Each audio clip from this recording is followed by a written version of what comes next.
Hello everyone. Face cam reveal. Or face reveal. Face cam. Let me bring the stream up on my phone. Make sure everything's working good.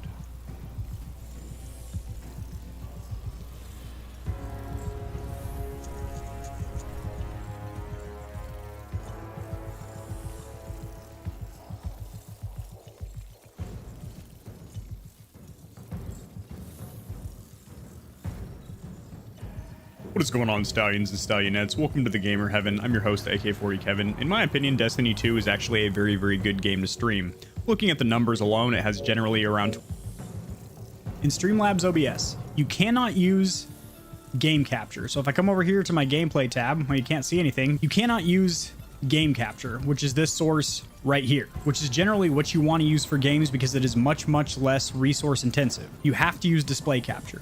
Now, granted, if you have a mid-range to higher end PC, it won't be an issue, but there are some settings that you need to change. Now, on display capture here, if we double click, you can leave it on automatic, or if you're running Windows 10, you can select this. However, Streamlabs OBS is a smart enough program to differentiate what operating system you're running, and it will automatically select Windows 10 if that's what you have, and then select your primary monitor.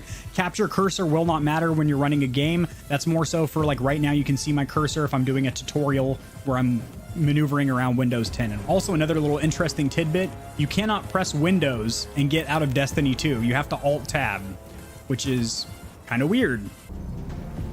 At first I thought that was the menu music for Destiny. I was like, oh, what a majestic soundtrack.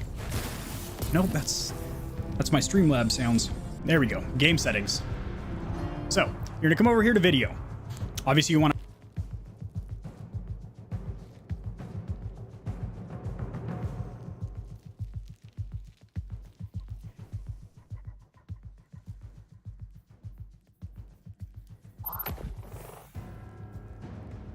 have your native resolution and native refresh rate selected. Now, one of the things that you can do if you are getting dropped frames inside of Streamlabs OBS is set a manual frame rate cap. Now, I do have FreeSync, so if you have G-Sync, FreeSync, or V-Sync, which seem to work pretty well in Destiny, they do not work well in Warzone, Call of Duty Cold War, or Modern Warfare. You need to set a manual frame rate cap of, 144, 165, whatever your monitor's native refresh rate is.